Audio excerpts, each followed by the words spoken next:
that is a zero-sum game because it's then a race to the bottom. It's who is the more victimized class. What is it called? Ben Shapiro's got a good line about it. What, the hierarchy? Intersectionality. That's it. Hierarchy of oppression. Exactly. But it was like, if you have a kid, right? Are you going to tell that person you're privileged and therefore you need to acknowledge that kind of stuff? It's like, but what does the acknowledgement get you? But then the kid is like, I only just got here. Yeah. Why did you start bowing down about and acknowledging racist or systematically part of this racist thing? And it was like did you get here because you were white, or did you actually went to uni and you actually put some hard effort into in school, that kind of stuff? Like, where is that room? Well, I've had some interesting conversations, especially with the Indigenous Australian episode that we did about a month and a half ago, thereabouts. Right. And you guys listened to it in the car? No. We were debating about it before I sat down to talk, because I was planning to go into that conversation pretty much toting relatively straightforward talking points from right-wing conservative voices that I'd heard. But one interesting point that the Chuyes and I started to allude on was that those benefits, the systems designed to try and help people who were Indigenous Australian to get into university, for example, those had a place, because at the time there were very few people who were Indigenous Australian were going to university. So we put those things in place to try and help them, But today, those things are now being abused, where you have people who have white skin. They have a small percentage of Indigenous Australian blood in their family line. Yeah. But they are not. I'll finish this point. But they are not being. They're not in the. There is no blockage or gap for them to get into uni. They need all these extra handouts and help. The funny thing is, I was watching on the ABC today, one of their news articles. They had a representative of this new charter that's been written between Indigenous Australians and the federal government. Yeah. And the guy who was representing it was white. He had I guess looked like he had a blonde hair going grey, but he was an elderly gentleman, but he had white skin. I thought the whole point of racism was that I look at someone and go, you have a different skin color than me, or you look perceptibly different than me, so I'm going to judge you differently. If you've got the same skin color, but your ancestry has got Indigenous blood in your family line, how can the racist judge you? Yeah, well, that doesn't make any sense. It's like Elizabeth Warren claiming she was Cherokee, and then she's like, "Oh my goodness!" Turns out to be like 1,000th or something. 24%, or whatever percentile. Yeah, it's prone to abuse. Exactly. And what I'm trying to get at was, but yeah, this is what you're talking about is another aspect. Well, it was like she's like a privilege. Like, well, I get that, but like, you worked hard to get here as well. So it's a bit of both worlds about self-autonomy and putting the hard work versus lineage. But like I would have phrased it differently. Like because she's turned it as privileged, I'm like, the whole guilt thing. It's just, I think you've tapped that's something you tapped. If she said, hey, I am grateful for my advantages, my parents. Yeah. And look, I'm going to help out this Indigenous people by donating to their cause, or helping out with the soup kitchen, or helping out with the Indigenous tangible education or medicine. And I'm like, okay, sure. I think that's the thing. When you say, oh, I have privilege, I acknowledge my privilege, look at how virtuous, essentially virtue signaling. Again, that's not saying that there's virtue signaling necessarily. I think there's heartfelt intent there and heartfelt meaning, but acknowledging your privilege is, sure, you can do that, but what good actually comes of it? And yes, it's very hard. I do suspect that there's a heartfelt intent behind what she's saying, but what good does actually come from saying, I acknowledge my privilege? Yeah. Okay, what next? I don't know. Like, I've acknowledged my privilege. I'm a good person now. If I asked her, okay, well, then hand back some of your land, or hand back some of your money. Like, she's not going to do it. Of right? course, no, of course not. Right? Of course not. So, Because and it's cheaper. It's cheaper to just acknowledge than to give. Exactly, yeah. But again, that's not actually solving. It's Lindsay Shepherd, right? When she said that. Shepherd. Oh yes, that's right. Yeah. Well, I was having a chat with my brother just today, actually, because he was the NFL games in the US. They're going to start playing the Black National Anthem in front of the American anthem. Yeah. And I googled it up. I was curious. I was like, okay, what is the Black National Anthem? I'll look it up in a minute if we want to talk about it here or whatever. But I couldn't remember what the song. I didn't know what the song was, but I googled it and went, oh, okay. It was a song that was penned in the 19th century, 1919. The NAACP, which isn't a great organization anyway, but the NAACP coined that song and said this represents African Americans and our march towards freedom. 1919. So civil rights hadn't started yet. Slaves were freed, but they weren't really seen as equal citizens yet, right? So there was a lot of validity to that song having good, strong roots of representing the African American cause of the time. Yep, African American cause of the time, but the problem with that, though, is that today you don't have slavery anymore of black people. Like, black people are not being told work for... Unless they're in Africa, then they're probably in the sex trade or human trade. Well, I made the point to him, was going, yeah, in the West, we've gotten rid of slavery, but hey, slavery still exists in the Middle East and in African nations. No, it doesn't. It's only in America. Oh, naturally. It started in America too. That's right. I think the Israelites are going, hey, guys, what do we do about the Egyptians? Mongols, the Ottoman Empire. Oh, exactly. Rome, Greece. It was a thing. Yeah. But the problem with all of this, though, is by the actions that we're choosing to do to try to solve problems, they're not actually solving real, tangible problems that exist today. Like, what good does playing the Black National Anthem in front of the American National Anthem at an NFL game actually do? Well, you're just elevating one class above the other. Exactly. Like, the beauty of the American America as a country, as a nation, is that you don't have a nationality.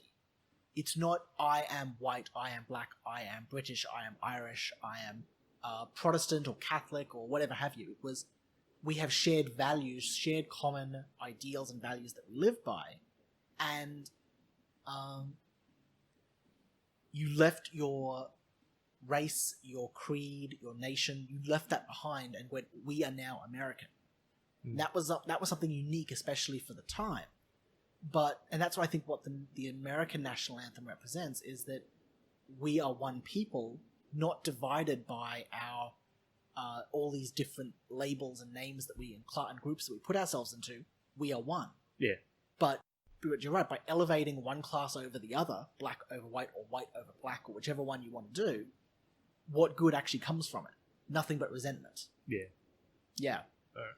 Anyway, complex, convoluted. And it's really tricky when you're trying to talk to someone about it, because it's emotion. It's now emotional. Yeah. You're emotionally invested into it now. And you go, but if I don't do this, then I'm a bad person and I'll be looked down upon. I don't want that to happen.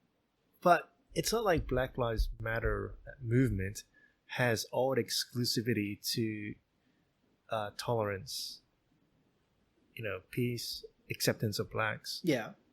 Like, why is it just that movement? And because the vocal minority. That's why. And because, and then therefore you have to jump on that bandwagon to be seen as not racist. Oh yeah. Because what's the next phrase? Silence is violence, or some stupid thing. I haven't heard that one yet. They've been parading that one. Oh, so if you don't say you support them, therefore you are the violent person, the racist, all that stuff. Yeah. So now it was like, Hermione, what's her name? Hermione Granger? No, Emma Watson. Yeah. She posted the little black squares on her Twitter. Oh yeah, of course, yeah. And then they said, nah, you have to go further than that. You have to donate to the cause. You want my money? What? Yeah. So anyway, they eat their own. They didn't tell me that in SJW school.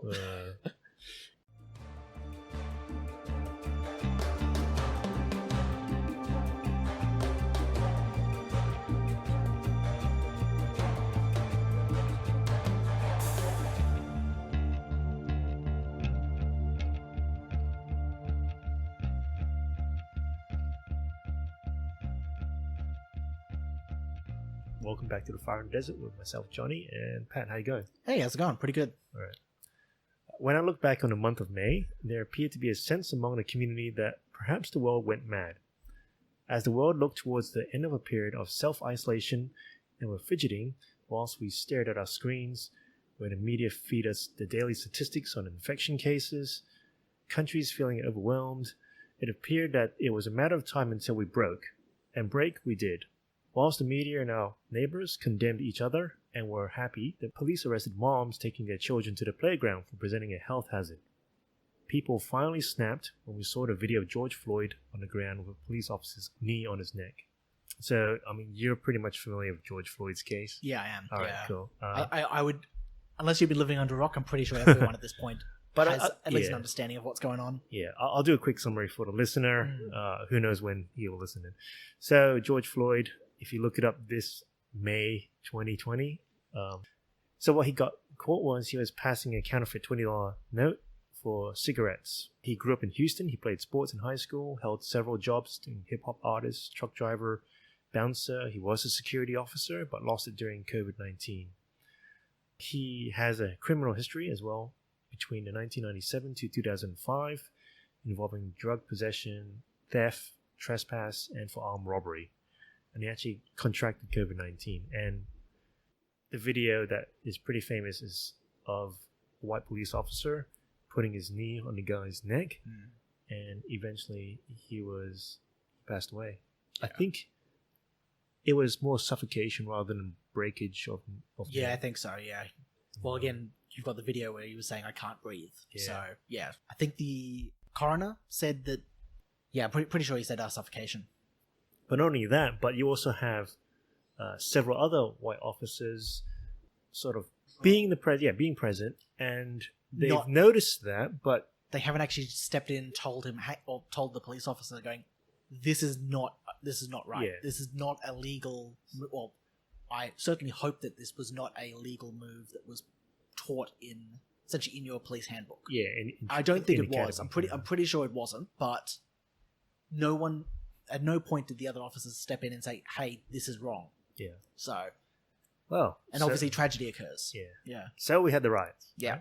Riots. Which seemed to be a mixture of protests against continued isolation, because we have those guys saying, I can't breathe, and they don't want his masks. Race relations, law enforcement, police brutality, and then about American history. So for Australians, that flame of protests spilt over, I guess, into Victoria and then probably other places. Where they're protesting to show solidarity with the Black Lives Matter movement in America. However, what it's relevant for us is that people are pushing to end Aboriginal deaths in custody. And Australia does have a history of Aboriginal deaths in custody, but it's not like they were actively, torturing them or beating them. It was, well, the guy has health complications. Yeah, so like heart, diabetic, that kind of stuff. Yeah. And whether it's linked to the assertion that's put up from these groups is it's racism, like the death is a cause of racism, is still open to debate. I think that the argument here needs to be made better. The argument being put forward at the moment is really, really weak, that the connection, you've got a death in custody, the person is black, thus racism. Like that link, I don't see the link at the moment. No. With the arguments that are being put forward by Black Lives Matter, by different activist groups. Or by Black Lives Matter in Australia. Yes, correct, yeah. Yeah, I mean, I don't know, like, we don't have a history of police shooting black people. No, we don't, no. I mean, we don't even carry guns. So, anyway, so during those riots on the 31st of May 20, the SpaceX Dragon launched from the US and docked with the International Space Station, making the first time in 9 years that a US space vehicle launched using a private company. About time. So you have a juxtapose of events representing the very best of humanity and the very worst appearing side by side on that day. So, race protests and capitalism? Or? So, race protests and pretty much, the next step in commercializing, space flight. Yeah, human ingenuity and inventiveness to achieve a great scientific bound. Taking a step into space. I was being a bit sarcastic. Yeah, I mean, it's like, well, I mean, got overshadowed anyway. The yeah. event I saw on YouTube. It's like bravo, you landed, got a ship on the International Space Station. Yeah, cool. Back to protest now. Yeah, like I sensed those events on the ground seem to have overshadowed the development space, and it did. So with the end of June approaching, both America and Australia now talk about removing statues. Again, really? Yeah. We thought it went away, like, was it 2018? It was 2018, yeah. They were jumping up and down over that. Right. Well, I thought they put that to bed. No, it's come back again. Great. But it's happened in Australia. So it's all about removing the first Australian Prime Minister, Sir Edmund Barton's statue from Port Macquarie. Right. Because it was laid on Indigenous burial site. So that's reported by the ABC on the 26th of June. Okay. But when you actually look into the article, it's more about it was sited 10 meters away from the burial ground. So it's not on the burial ground. That's what I was trying to think. It's like, I'd say there's a fair argument here for going, can we shift the statue over 10 meters maybe? I don't know. Like, if it's on the burial ground right now, can we shift it over? Like, I think that's a compromise, right? I thought that would be caught, right away, right? Like, you wouldn't build someone's statue on a graveyard. You would think so, yeah. Yeah. All right. So, well, again, it's also, did the people putting this building statue, did they know? Did they do it? Was there intent behind that? Or going, we don't care about these Indigenous Australian bones or remains. We're going to desecrate it. I doubt. And again, I don't see the link. So, well, his statue was unveiled in 2001. So all these things would have been at least discussed in the public consciousness by 2001. Like 2001 would be like pretty recent. Oh yeah, like so. We don't obviously have the level of awareness or appreciation that we do today. Yeah. But 2001, there was at least some cognitive awareness of, oh, this is something we shouldn't really be doing. Evidence to the article, they haven't actually done anything wrong. No. So his statue is unveiled in 2001 at the Town Green Park in Port Macquarie on the mid-north coast of New South Wales, 10 metres from a plaque recognizing the area as containing a 1,800-year-old Aboriginal graveyard. So we have the photo there. It's just Sir Edmund Barton sitting on a wooden bench. And what have we got on post? I think behind it is what? There's a pub or something, or a hotel. Yeah. Are we sure this isn't? So next to the burial site is a pub and a hotel. You can see that in the background. Oh gosh. So should we put a Bob Hawke statue there next to Barton? I don't know. Yeah. So this is a Google image photo that I've pulled out, and then scroll down and I'll show you there. Now there's all these posters on there. That you can see one. So it says there's one that says "Stop killing us." No justice, no peace. That's a Black Lives Matter slogan. It's not black versus white. It's black versus racism. That's a good one. And then there's Justice now. One. Justice Now looks like Aboriginal colours. Yeah. So the black on the top, Aboriginal red, flag. and then the yellow. Well, it's not the flag, but it's... Oh, it's the stylization? It's stylization, Yeah. So what happened, what appeared okay before these protests in America occurred now jumps across the Pacific Ocean and now touches Australia. And now the statue is suddenly deemed inappropriate. So what we thought was appropriate is now inappropriate. Yeah. And I think, look, perhaps it's gone further overboard because now the protests are now taking down George Washington statues, Abraham Lincoln, Emancipation statue, which was sponsored by the freed slaves to honor the event. Sorry, quick interlude here. Quick history lesson from the US, because I've obviously forgotten, fallen asleep and forgotten. Wasn't Abraham Lincoln the one who freed the slaves? Yeah, so... Last time I checked, like Civil War, they fought a big war over the thing. He was willing to put his presidency over the line to abolish slavery. That last history book I read, I thought that was the case. So why is he now a racist? That makes zero, I'm obviously missing something here. Perhaps he's a hero of the Republican Party because he is Republican. Very true. Well, he was the one who founded the Republicans. Yeah. Yeah. And therefore, because he's linked to the abolishment of slavery, he's a symbol to the Democrats of something good that they want to tear down. Yeah. Right? I don't think there's any logic to be found in that one, to be totally honest. He is a white US president, white people bad, problem solved. Well, argument.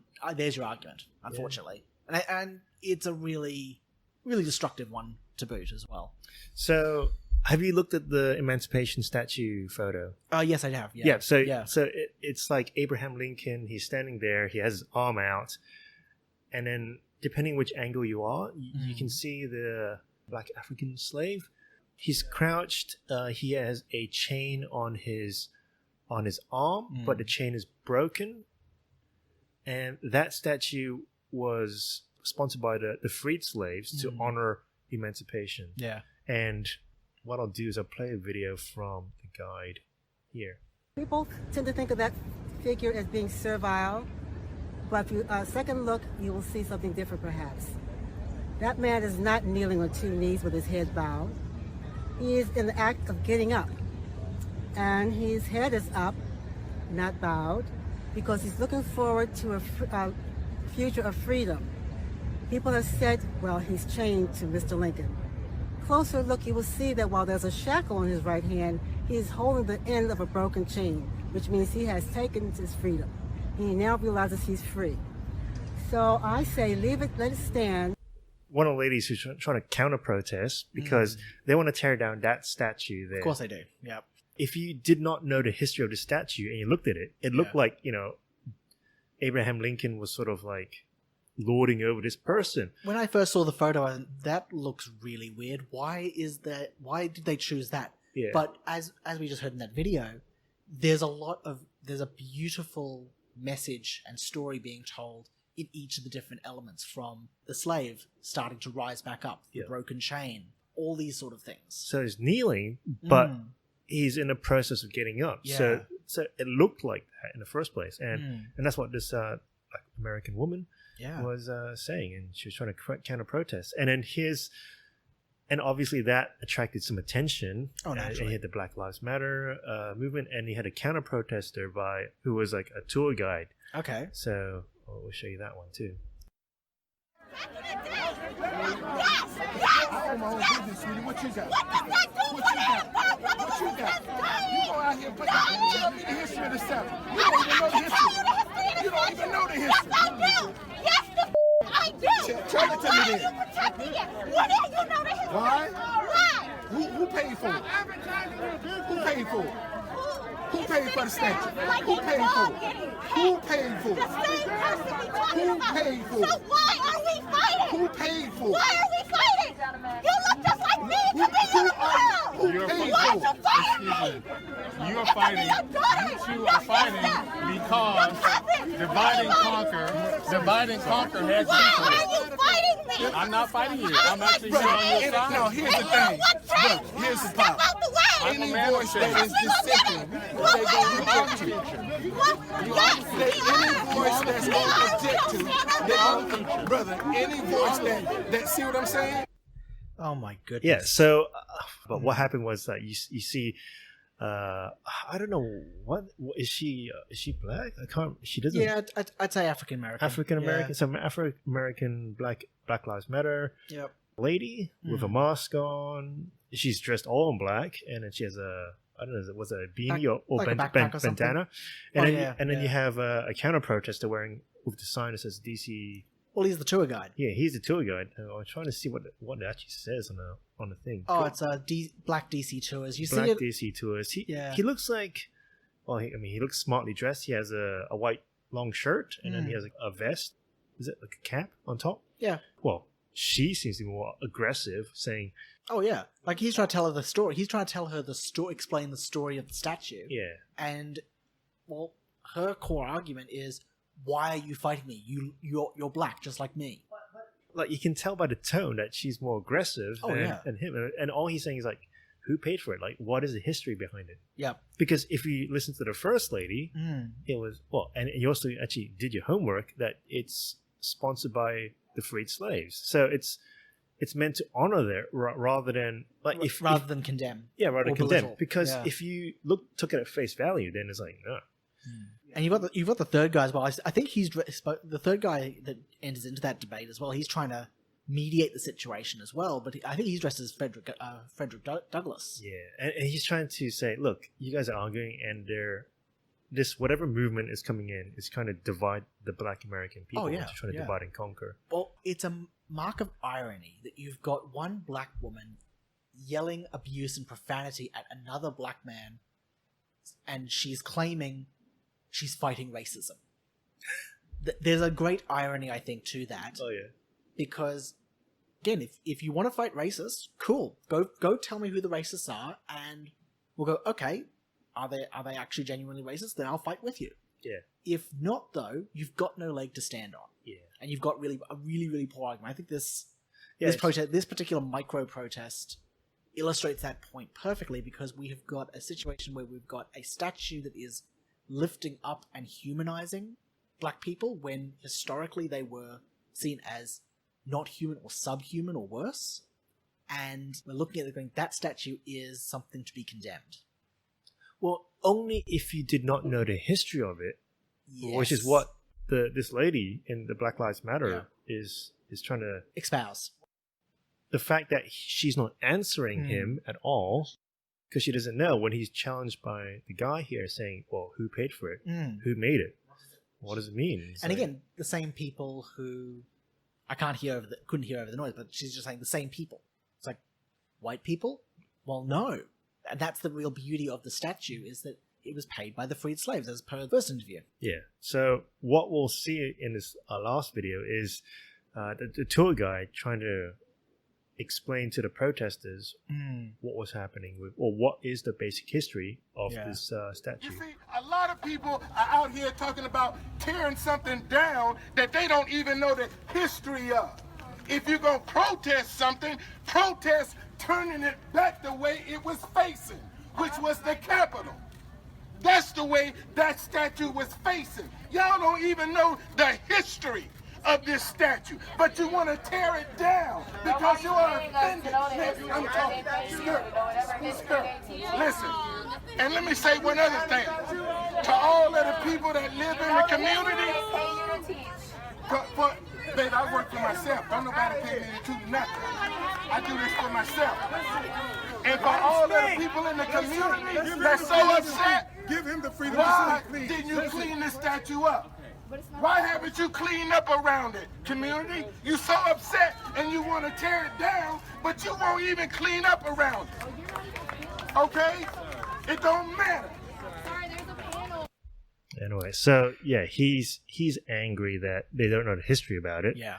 And they won't even honor it or even clean up around it.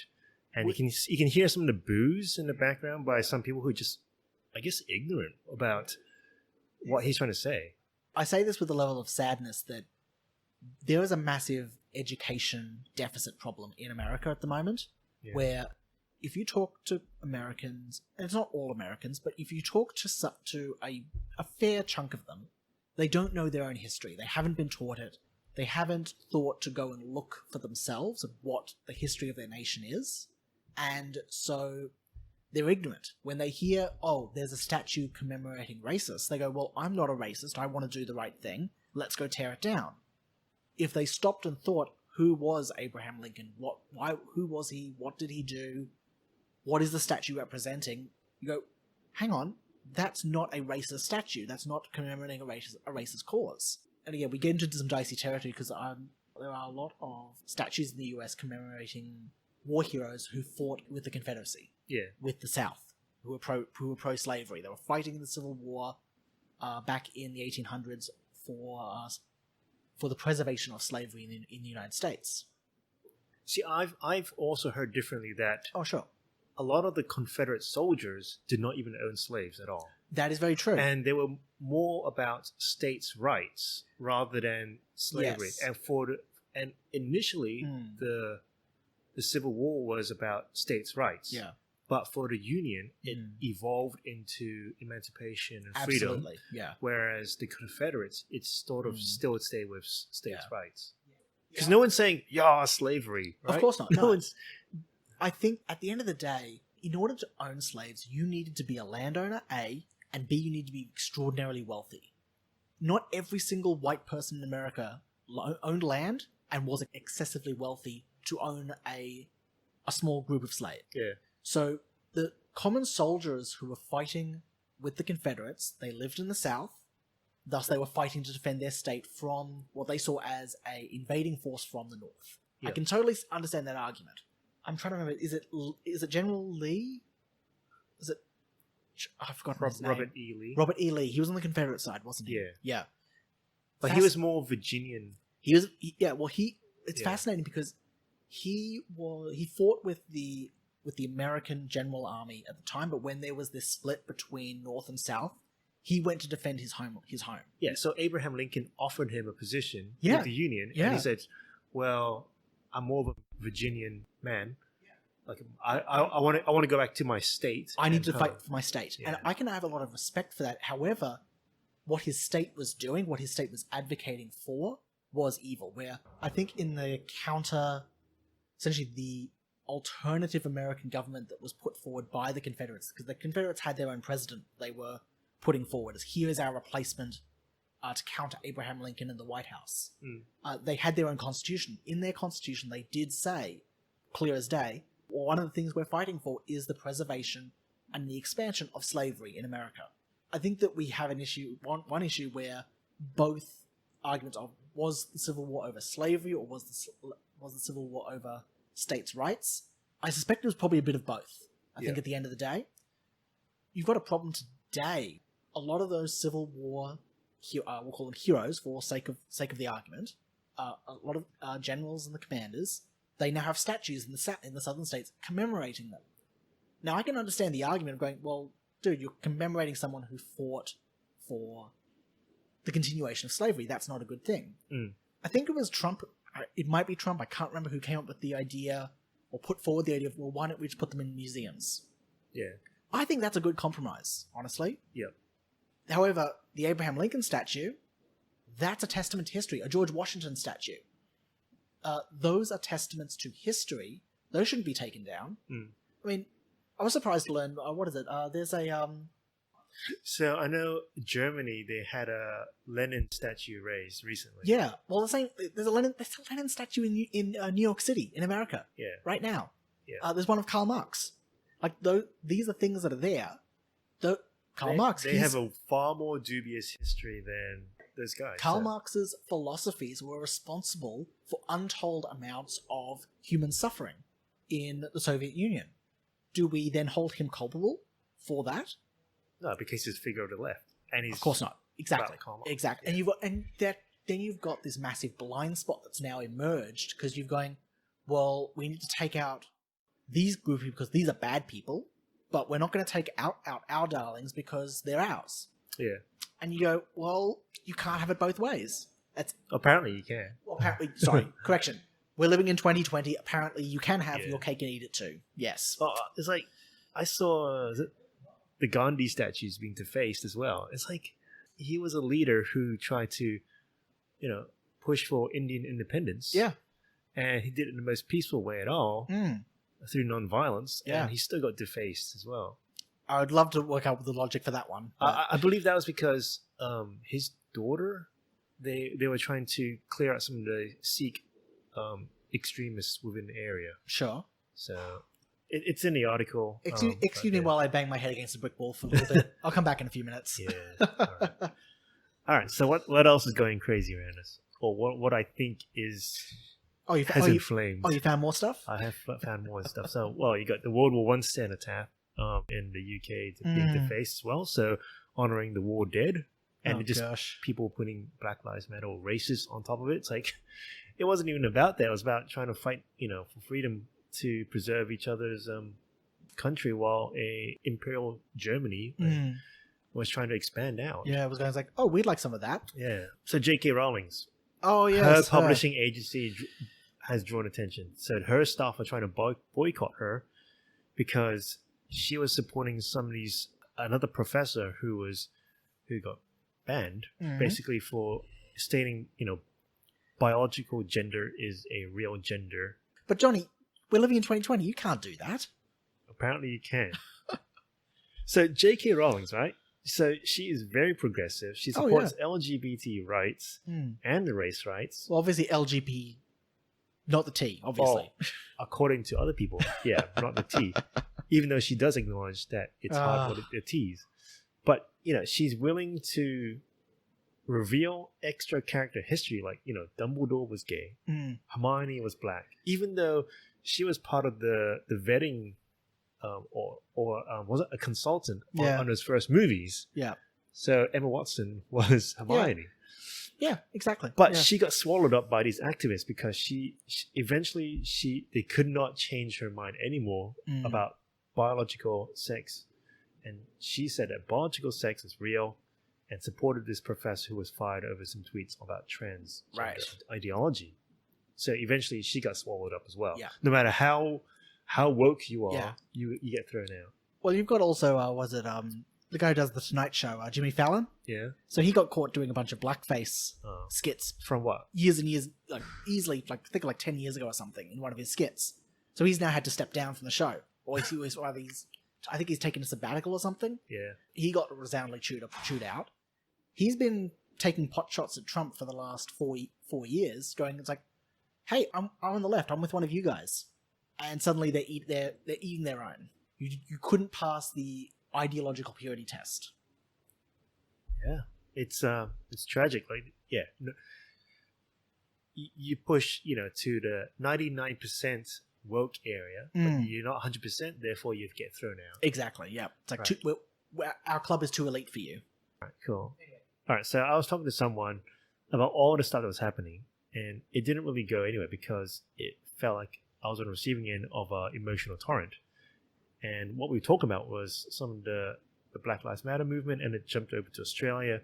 And now what this person was saying is that, she was a white person who's descended from many generations of Australians, and that she benefited from all the wealth and the advantages that the generations had and passed on to the next generation.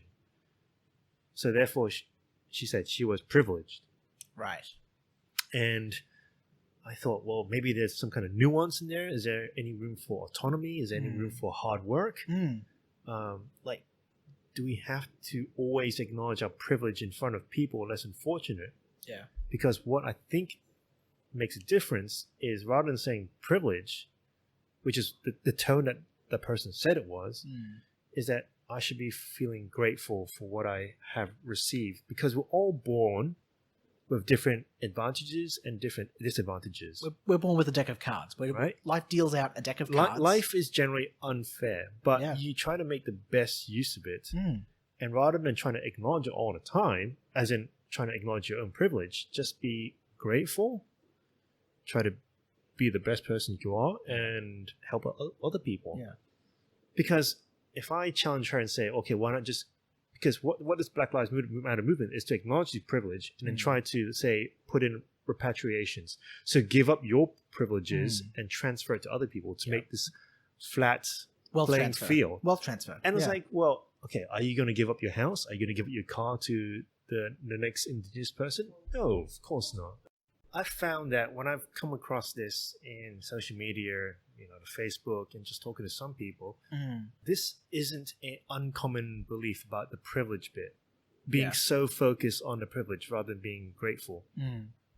So I think we need to address that. Do we always have to have this kind of belief that we are, always acknowledge our privilege? And then what's going to happen to your next generation? Like, your next generation has nothing racist yet. Yeah. And then they're a blank slate. You're going to start imposing these ideas that you are privileged. Like, they're going to be feeling guilty. Like, we've talked about this. I think that's already happening now, though. Yeah. But if, these people who believe this idea, then the next generation will believe this. Yeah. And it's like, the sunflower, we talked about one of the Jewish journalists. Yes. He went to he saw the Berlin Wall fell. Yeah. And then he went to talk to some of the Germans. Yeah. Germans. And then they were like, they couldn't feel anything. They were still guilted by the Holocaust. Yeah, but by what their country, what their government had done. Yeah. So something that's genuinely happy, a genuinely joyful time of being, reunification in Germany. Like, well, we said at the time they were a broken people. Yeah. They'd become broken. And the guilt of the Holocaust has sort of chained them back to the past, that they can't ever move forward. Yeah. I think you've hit the nail on the head there, that what these arguments are doing is they by their very nature, they are incredibly toxic to any nation that seeks to engage, a group of people that seeks to engage with them, because it is dividing people by an immutable characteristic, which is their skin color, black white, yellow, brown, red, whatever, right? It's saying you are nothing but your skin color, which is, by the way, the complete opposite of what Martin Luther King Jr. was talking about in his very famous I Have a Dream speech. Mhm. That I've forgotten what the speech was. Hold on. That people are judged by the content of character rather than the skin. That we're not judged by the color of your skin, but the content of your character. Well, now it's flipped. Now it's flipped. Yeah, it's like your character, your individuality means absolutely nothing. What matters is your collective block. Yeah. In this case, we've chosen skin color to divide you. There's no hope from that. There's no escape or no way to move forward or get out of that because it's an unchanging characteristic. I mean, yeah. What is the problem? So we have weak philosophy, beliefs, and understanding of history, right? So we've seen the protester and how she was just going on in pretty much ignorance when he was challenged by the history. We're held captive by the latest ideas communicated online through social media, and it's very turbulent, very quick, and it can be inaccurate. We don't know where we came from. We don't know what we stand for nowadays. Like, there is a void in us, right? Because we've thrown away, maybe we've gone secularized, we've tried to move away from religion, we try to move away from tradition and try to be progressive. But in human nature, that's what I think, is that we long to be seen as virtuous and upright. But what happens when you do away with this system that shows that you're virtuous, upright, right, through established tradition and religion? And I think human ideas will take your mind captive, that the outproducts of an institution that were based on, say, Christian values of being made in the image of God and therefore respecting human dignity, tolerance. These outproducts of human dignity and tolerance are taken to form a new system, but ultimately end up contradicting each other. So, if the Christian value is tolerance, dignity, all that kind of stuff, we can't form these outproducts because they're part of the basis of the religion. And so if you just value dignity and tolerance and set that as your new system, they end up contradicting each other because, let's take the example of women's sport. Sure. Women's sport, you respect women's, rights and women's tolerance and their part to compete. Now you also have to respect the trans rights. And we already know how messy putting trans rights in with female sports is that one side will end up dominating the other, which is usually the trans women who used to be biological male dominating the female. But you respect both sides on the playing field and respected both dignities. How do you resolve this? And we find that these values grind against each other because there's no founding base for those values to exist upon. Well, you're just saying tolerance is the ultimate virtue without understanding contextually why. Like, if we're delving into philosophy, why is tolerance the highest of all virtues? And I think that if you ask that question, we're not going to get some very good answers or effective answers coming back to us when we pose these sort of questions. So the whole turbulence thing of being thrown back and forth being taken captive by the latest fad on the media, this is not something new. So, I'll probably dive into a passage from the Bible, and it goes Ephesians 4:11-14, where Paul gives a context of spiritual maturity for Christians, and they need to be resilient against non-Christian ideas and philosophy, lest they be taken captive. So he says, and he gave them the apostles, the prophets, evangelists, the shepherds, and the teachers to equip the saints for the work of ministry, for building up the body of Christ, until we all attain to the unity of the faith and of the knowledge of the Son of God, to mature manhood, to the measure of the stature of the fullness of Christ, so that we may no longer be children, tossed to and fro by the waves and carried by every wind of doctrine, by human cunning, by craftiness and deceitful schemes. So in the religion, he's saying that, guys, if you don't know your own beliefs, you don't know your own religion, if you don't learn from the teachers, the prophets, then you're like a child. You are going to be taken back and forth by the waves of human ideas, and I guess you can say the waves of social media. You just get thrown. You don't have any stable ground to stand on. And here's another one. So I'll be delving into this, but this is Marcus Aurelius, one of the last good emperors of Rome.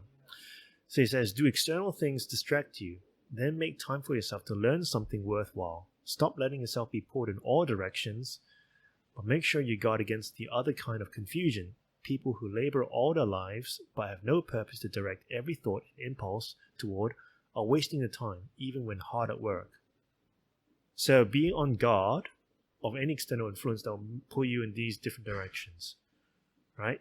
So knowledge is akin to physical immaturity, and the consequence is that, like you trying to go and have one purpose in your life, now you'll be pulled in all sorts of directions. You'll end up wasting your time. That's what he says.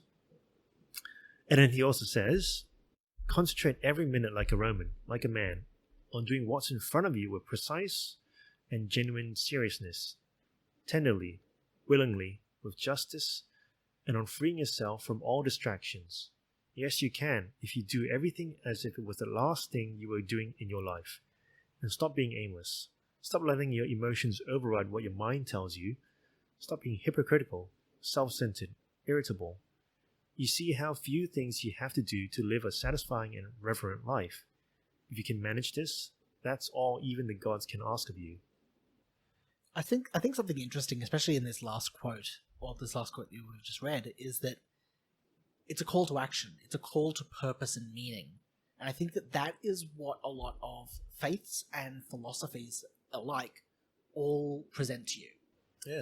They present you a purpose and a meaning for your existence. So Christianity, you are made in the image of God, thus you have meaning and value. Mm-hmm. You are a Roman citizen, so that means that you have a responsibility and a duty to do good for Rome. We've chucked all of these traditions and values, faith, all of these things out the window in our society today. We've chucked all this stuff out.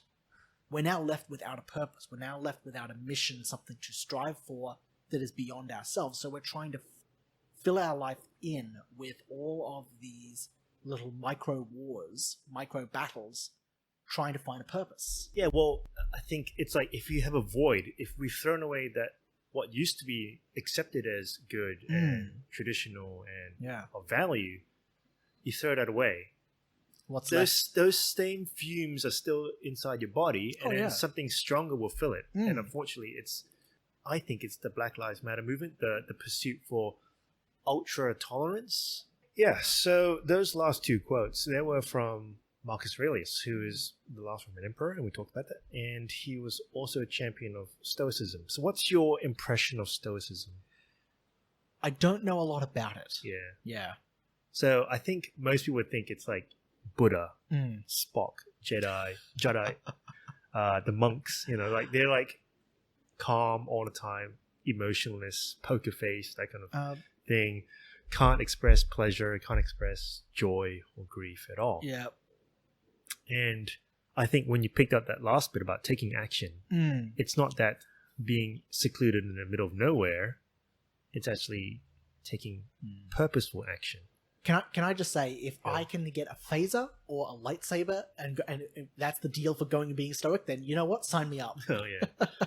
So what is Stoicism? And it's a belief that says virtue is the highest calling in your life, and this is a way of living a purposeful life. So there's 4 virtues: prudence, justice, fortitude, and temperance, which is also known as wisdom, morality, courage, and moderation. Anything which distracts from those good virtues is seen as negative, and it's about being in control and enjoying the moment. So not being anxious, not trying to look too far in the future and being worried about this stuff, but you know what? There's something pleasant in front of you. Enjoy that.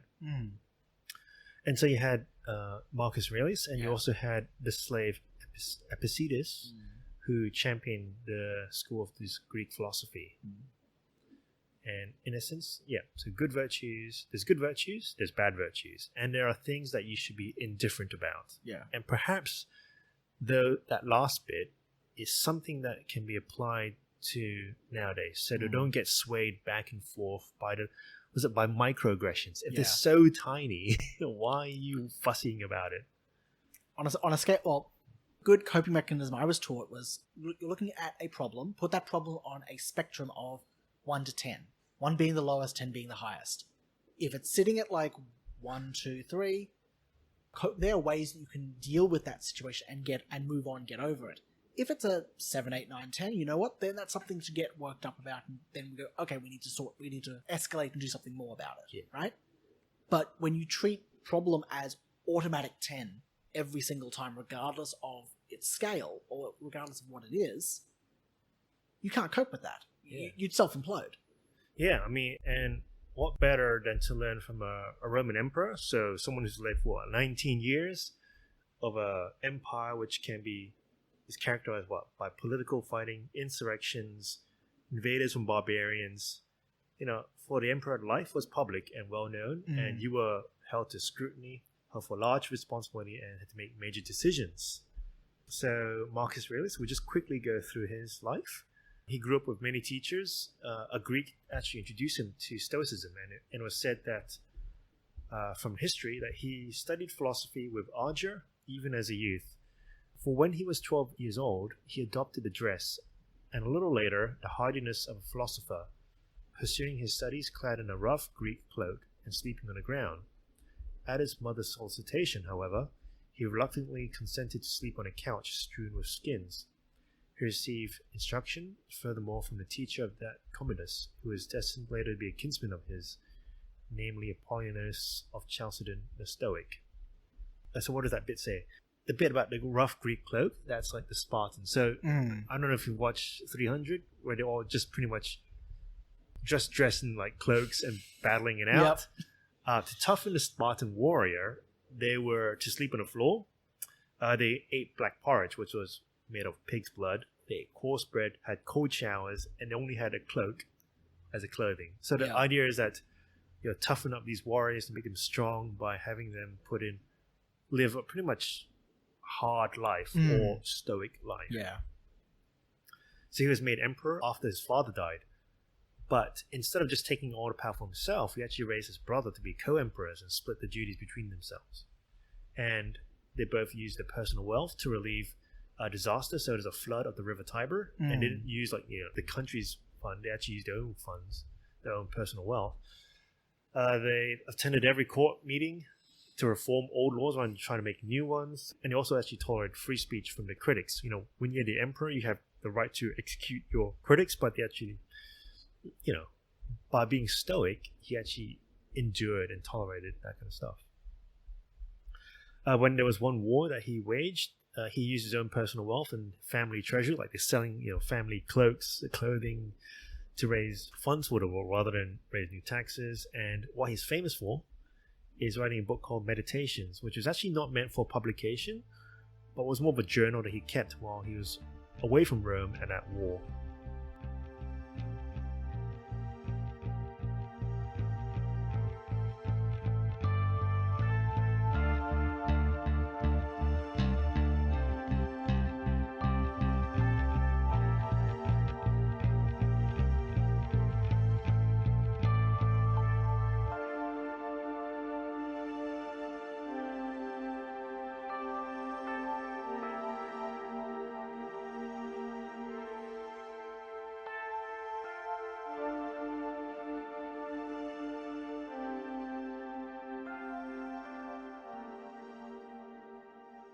Mark Twain said, "History doesn't repeat itself, but it rhymes."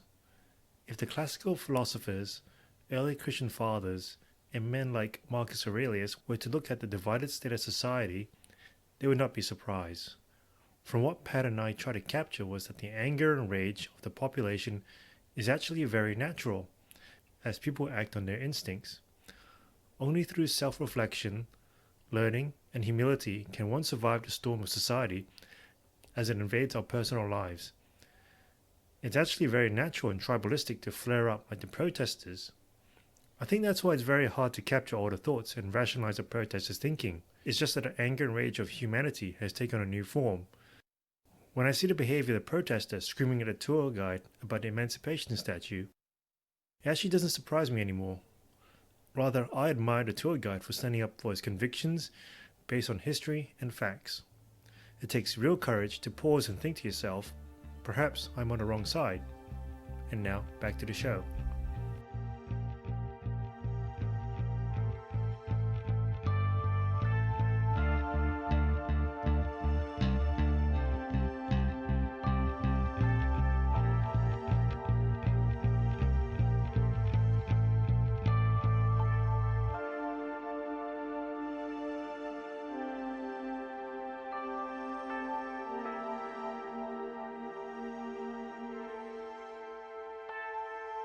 Alright, so back to the show. We've just talked about Marcus Aurelius and his life, and we're going to go into his book, Meditations, and we'll go through some of the themes and go through some of the passages. So, book 1 of Meditations is actually a theme of being grateful.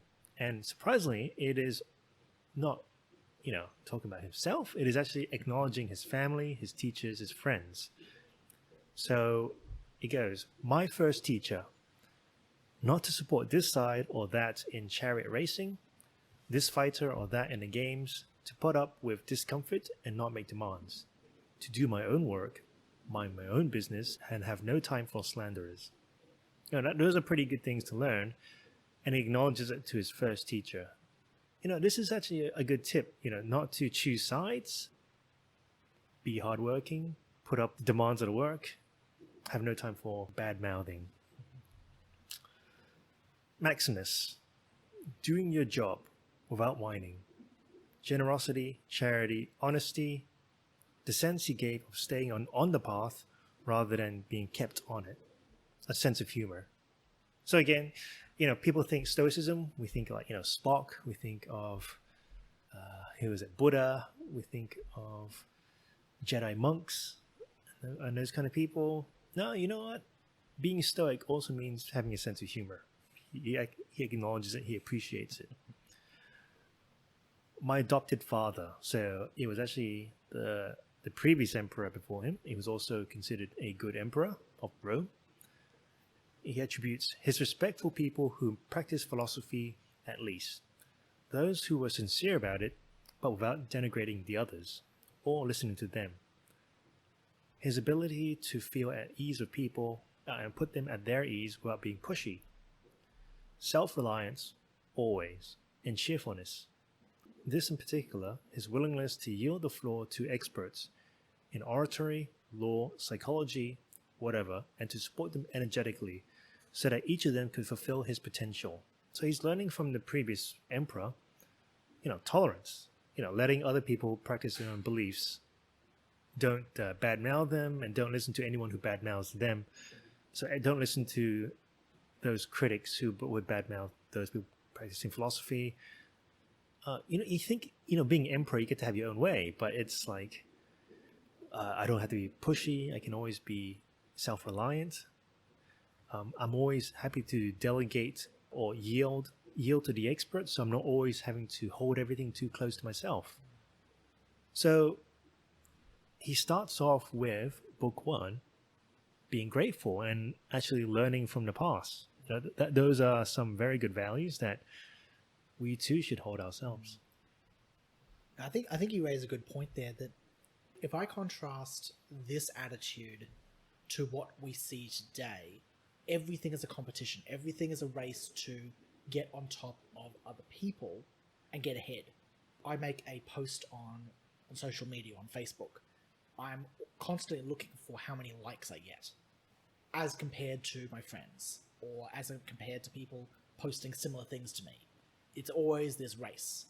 And what this attitude is saying is, instead of looking at what other people have and comparing what you have to them, stop and go, what do I have in this life right now that is good?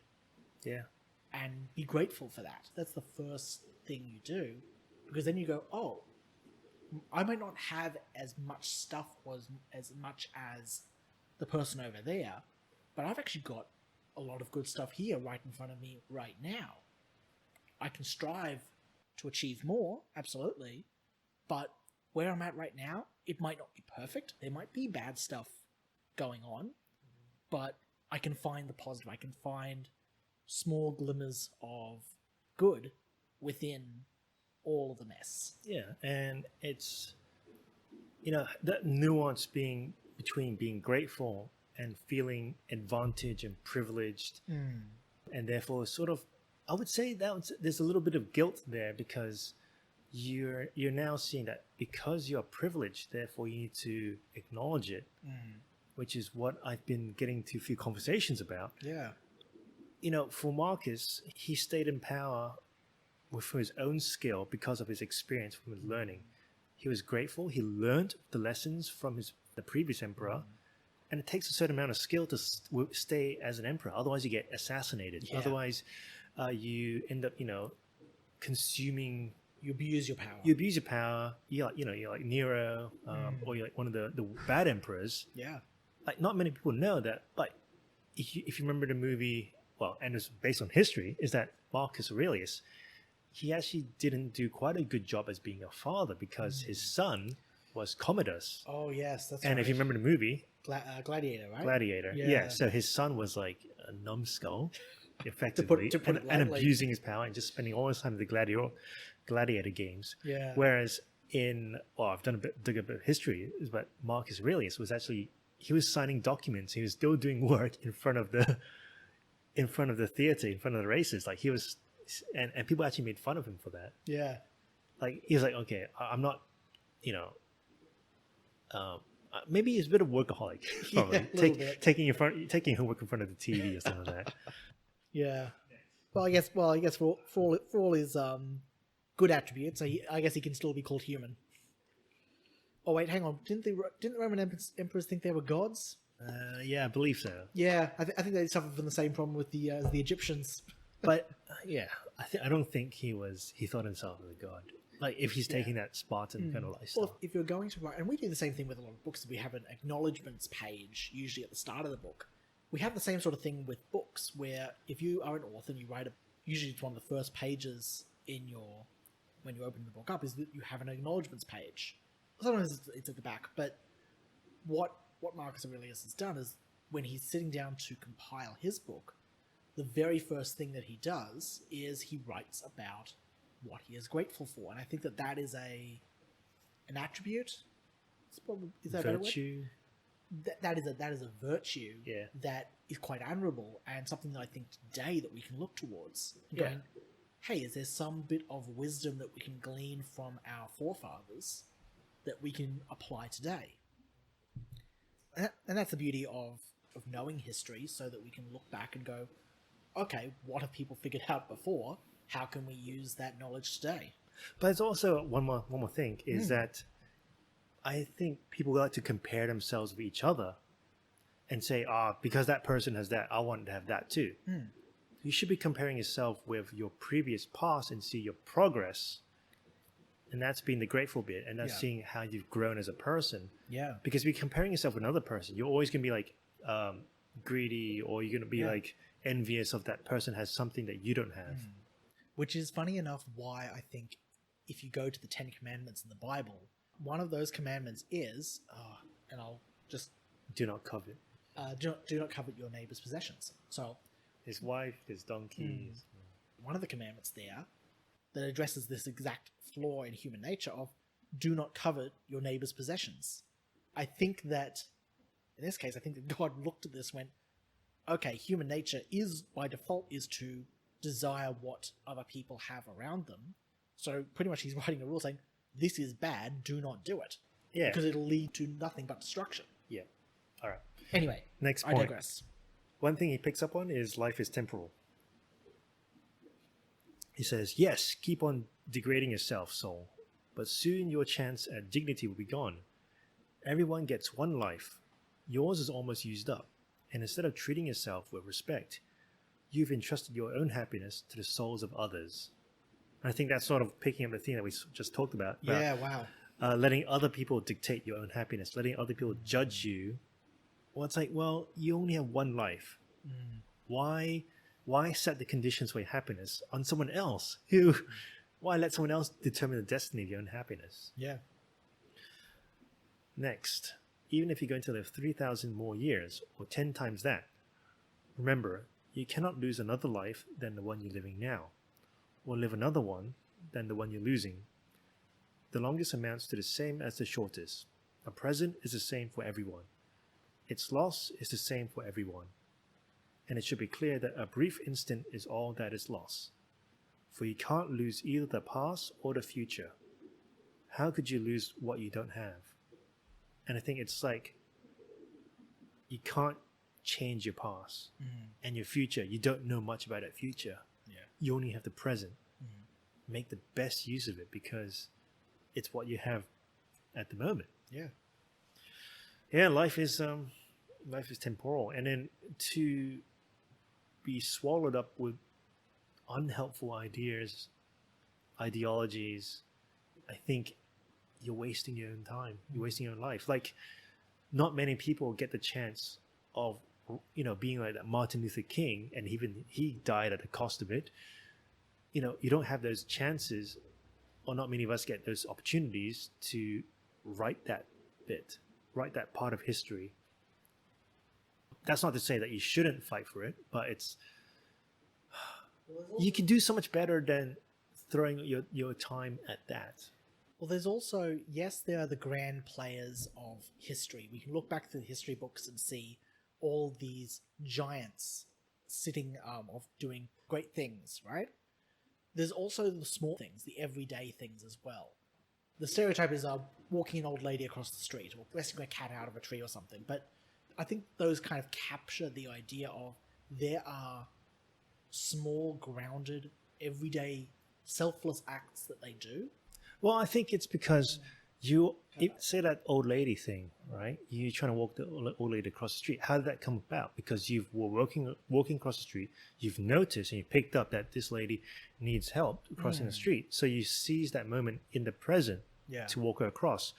If your head was in the clouds, think about privilege and guilt and indigenous people and black people, like, you are probably too confused, or your head's in the clouds, so you're not able to pick that up. Not to say that those things aren't important, things to think about, but you're living the future. I think in some ways we're looking at too grand a scale. One thought that I try to live out in my own life is the idea of defining what my circle of influence is. If I can make sure that my own life is trying to live my life the best that I know how, that then I can impact the lives of close friends, family, so the relationships I've got with them. Once those are good, then I can expand my circle of influence further and go, okay, my next door neighbors or friends in my social group, for example. Well, as those relationships are made more positive, I can focus on bigger groups. What we're doing is we're going, well, my life is a bit of a mess right now, but I'm going to try and focus on a big societal issue and try to change that. And we realize, we go, wow, there's so much bad stuff going on.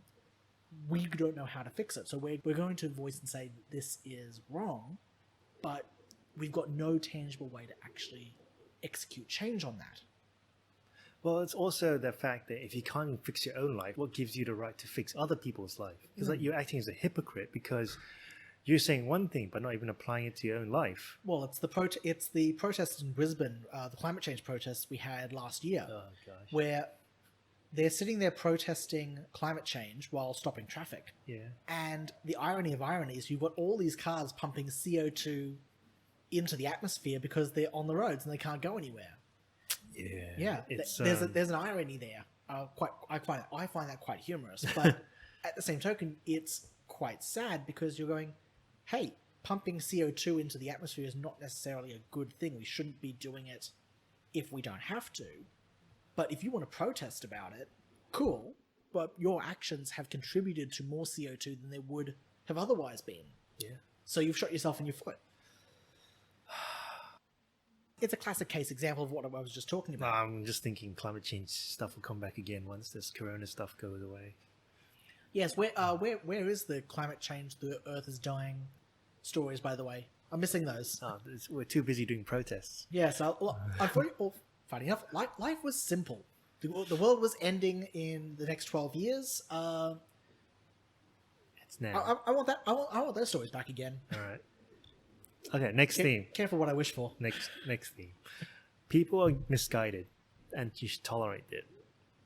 So he says, when you wake up in the morning, tell yourself that people I deal with today will be meddling, ungrateful, arrogant, dishonest, jealous, and surely. They are like this because they can't tell good from evil. But I have seen the beauty of good and the ugliness of evil, and have recognized that the wrongdoer has a nature related to my own, not of the same blood or birth, but the same mind, and possessing a share of the divine. And so none of them can hurt me. No one can implicate me in ugliness, nor can I feel angry at my relative or hate him. We were born to work together like feet, hands, and eyes, like the 2 rows of teeth, upper and lower. To obstruct each other is unnatural. To feel anger at someone, to turn your back on him, these are obstructions. So it's saying, well, if someone gets up at you, or annoys you, it's not because they're actually deliberately evil. They're doing evil against you. They're actually misguided, and you know what? You should put up with that because we're all human. We're all fallible in our own sense. I think this is quite applicable to the argument of the Confederate war heroes statues, because we're holding them to the moral standard of today, where their attitudes on race are being applied 200 years in the past, and we're now saying they are not holding what we know to be true today, so that means they are automatically bad people and they need to be torn down. What's the movie that was on Amazon, I think, or Foxtel? The Civil War movie. Something South. What? Gone with the Wind? That's it. Thank you. Yes. Is it? It was All something. Yeah, I was trying to remember what it was. Yeah. Sorry, I drew a complete blank on that. So start again. Anyway, start again. Well, that plays out in the same thing with Gone with the Wind, where that was a movie made in its time, talking about a period of American history. It's now being banned and being censored because it talks about attitudes of the day that don't gel or fit nicely with our attitudes that we have today. Well, I think it was what's the lady's name? She had a funny name. The main character, Scarlett. Oh, Scarlett. Yeah, Scarlett. yeah. Scarlett had a black Housemaid? Black housemaid. Yeah, servant sort of thing. Yeah. Which was also a slave because she was living in the South. Yeah. That was the trigger to go, cut that movie away. Yeah. Even though that lady the actress playing that character won an Academy Award and was like one of the first African American to win it. Yeah, yeah. Again, points out the irony of we're protesting something which actually, in some respects, is actually a great achievement for African Americans, especially for the time when the movie was released. There was recognition going, this actress has actually done an incredible job, deserving of an award. And you go, how is that racist? How is that systemically racist society? She wouldn't have been given the award. Plain and simple. Yeah. Anyway, that we get off into the weeds a bit. The idea is that people are misguided. Yeah. And, if someone hurts you, maybe it's not they're doing evil against you, but they're just uneducated, misguided. They don't know what's wrong and right. The next point, being focused. Stop drifting. You're not going to reread your brief comments, your deeds of the ancient Greeks and Romans, the commonplace books you saved for your old age. Sprint for the finish, write off your hopes, and if your well-being matters to you, be your own savior while you can. He's saying that you're going to save up all those books and you're going to read it at one time. And it's like, just go for it. It says you're not going to reread though. It sounds like he's read it already. But I think for myself, it's like, I don't know, like hobbies, painting hobbies, miniatures. I still have a whole bunch of those still in boxes, which I have to crack out. We call that a pile of shame. Or you have like, books that are still in shrink wraps. Just open it, just use it. You have only so much time in your life to do all those bits that you were hoping to get done. It links into the principle of life is temporal. that you only have one life, so live it to the best of your ability. But also being focused and stop drifting away. Yeah, not being pulled in all these different directions as well. Just have goals in mind that you want to achieve, and then work towards them, strive towards them. Yeah. You're not going to achieve every single one of them. It's not always going to be an easy walk in the park, but have a direction, have a purpose. Well, it's like this podcast, that this project we started at the beginning of the coronavirus. I'm surprised we already cracked out 10 episodes.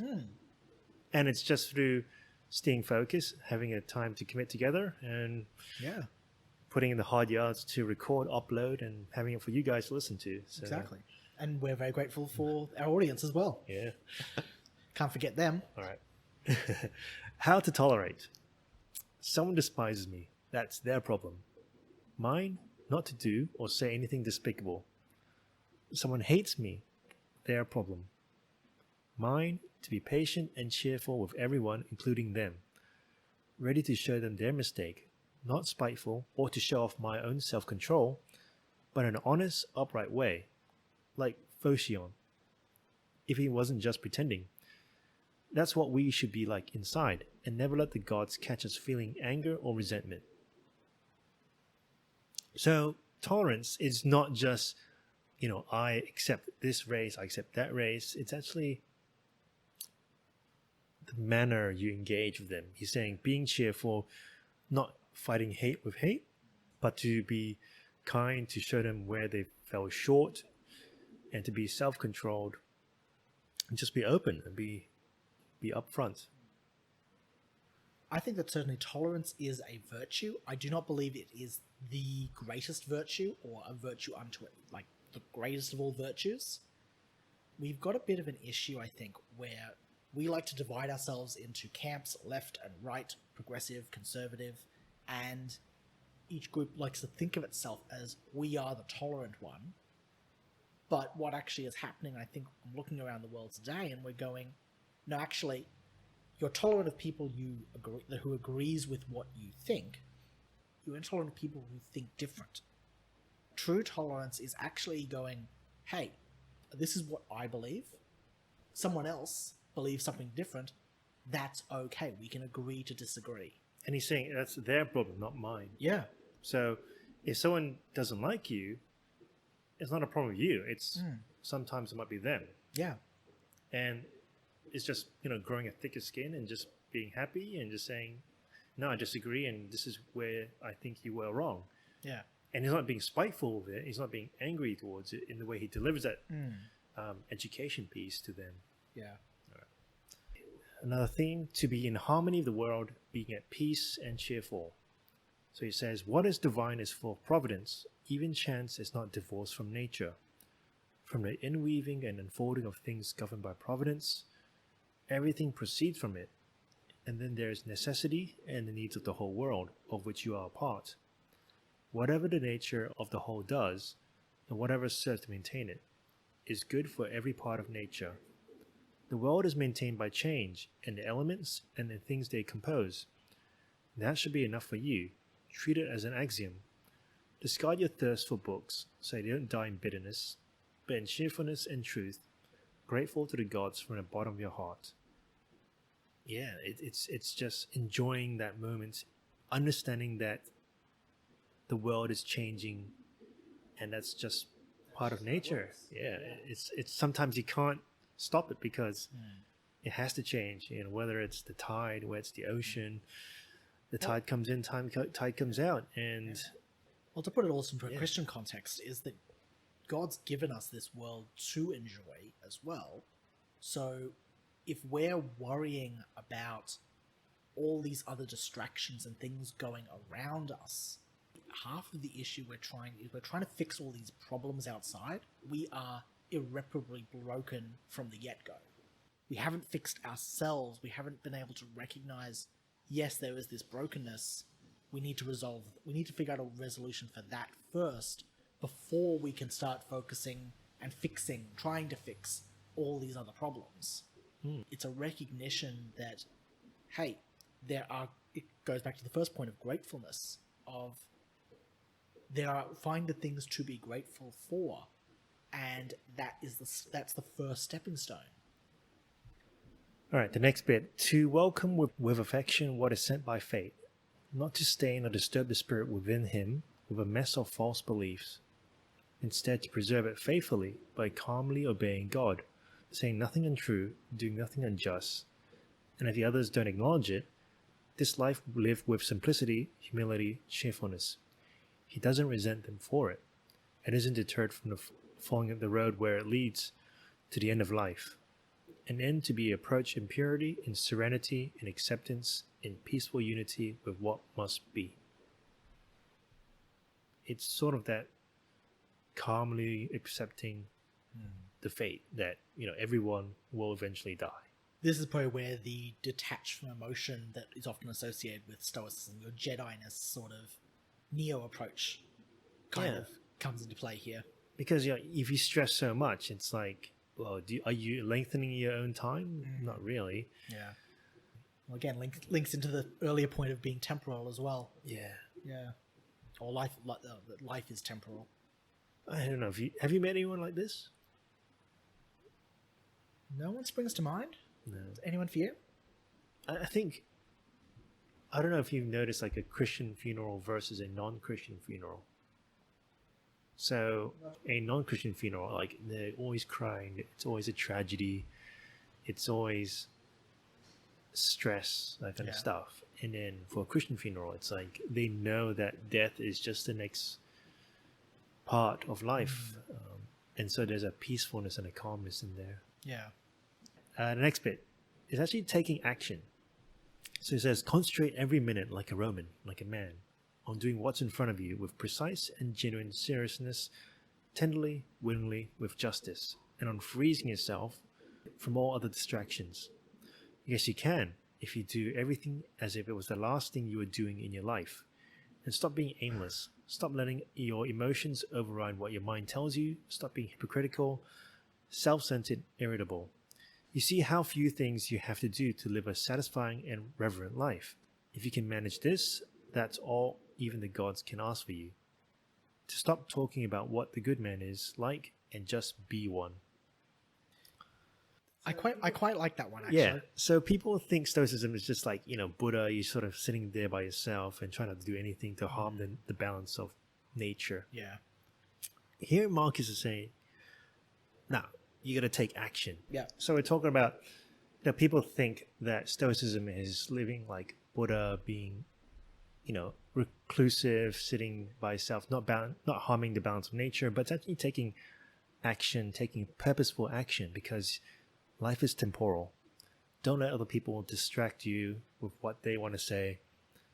So focus on your actions so you can achieve stuff. And yes, you don't need to live, you don't actually need to do so many things to live a satisfying, reverent life. You can, if you just do the things in front of you, he's saying that you can be satisfied. And rather than debate about what to do, what a good man is like, but to just be one. No, that's really well said, Johnny. I'd probably only add to that, talking about, and this is in relation to the last point, the take action, is that you made a really good point earlier in this piece, talking about how we've disregarded and we've thrown out our history and our faith, our shared faith, our identity, our culture, all our traditions. We've thrown those to the wayside, and we're now lacking purpose. We're now lacking direction. I think that the last point of these philosophies of Marcus Aurelius was where we're talking about taking action, really does provide us with that purpose again. Certainly impressed on me, at least, when I'm looking at these words that have been written down and recorded, where what he is talking about is providing each and every person to make something of their life on that individual level, but not being swayed by external forces, but keeping yourself balanced, continuing to strive forward.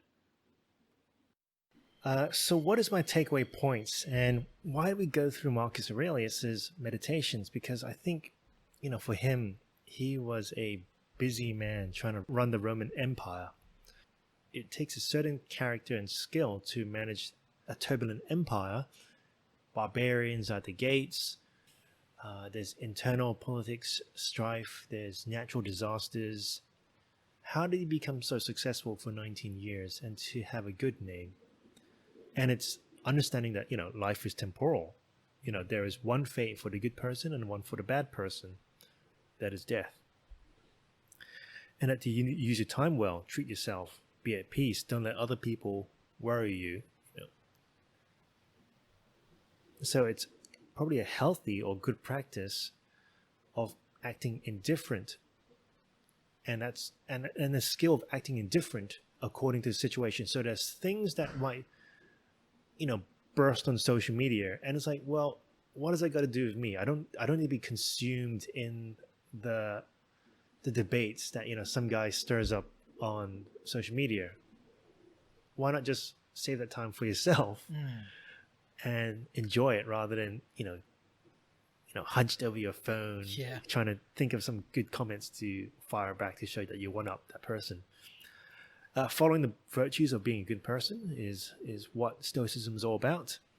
Having a strong sense of self, character, inner peace, being stable at the core, resistant to slander and misguided talk. So being, I guess, that thicker skin is what it's trying to say. We talked about the madness and how everyone's tearing down things, everyone's slandering things, how a simple thing on Twitter or on social media can lose your job, can get you fired up. Perhaps you all need a healthy dose of stoicism and strong sense of self, so they're not captured by these latest fads and ideas and memes and tweets, and not being, as you said, being thrown back and forth by human ideas. If you don't have that strong sense of self, then you'll be captivated by them. We end up like those uneducated protesters who's, she's wasting her life tearing down a statue that actually means something. She's yelling at this tour guide and the historian on the emancipation statue when that emancipation statue was actually a pretty good thing to stand up for history and to show that we liberated and freed the slaves.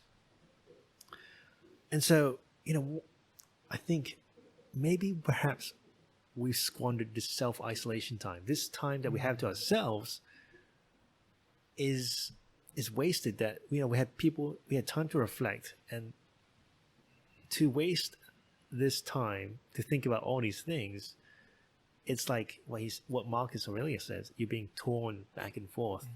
You're distracted. You had time to keep fit, to read some books, to reflect on what's going to happen when COVID goes away. How did it get to this where we are now tearing down statues? That's such a waste of time to think about.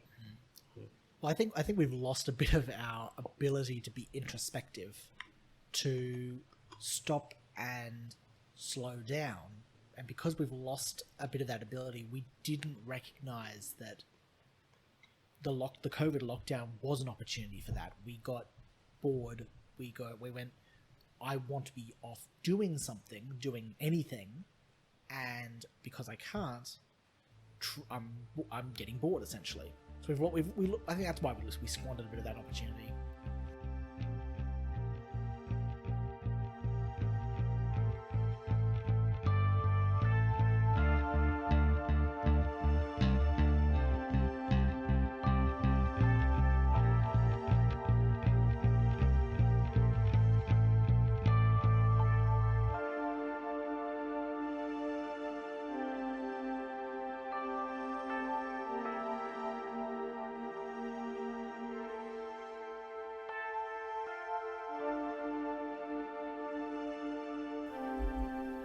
Thanks to Pat for sharing his thoughts as we go through meditations. I think it's a classical book that all people should read. General Jim Mattis kept a copy of it as he knew that there is nothing new under the sun. The sayings are timeless and especially relevant for us right now. I think it's a call to reflect on ourselves and our actions, to ensure that we do not squander our energy on trends, social media, outrages, mob justice, and wasting our lives on temporary things. As Marcus Aurelius observes that it's human nature to try and appease others, but in doing so we have entrusted our own happiness to the souls of others.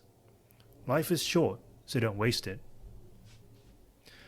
Just a matter of cleanup and admin for the listeners. We're going to have a break and won't be back until August as we look forward to a world that's emerging from isolation. I've got a few stories I want to read up on and develop this episodes. If you like this series, please like, share and subscribe. Put the link on your social media profile for your friends to listen to. Every bit of support counts and motivates me to develop new episodes. You can also reach us by email at thefireindthedesert@gmail.com and Twitter @fireindthedesert. Music is Outfoxing the Fox by Ken MacLeod at incontact.com. Thank you for listening, and we'll see you in August.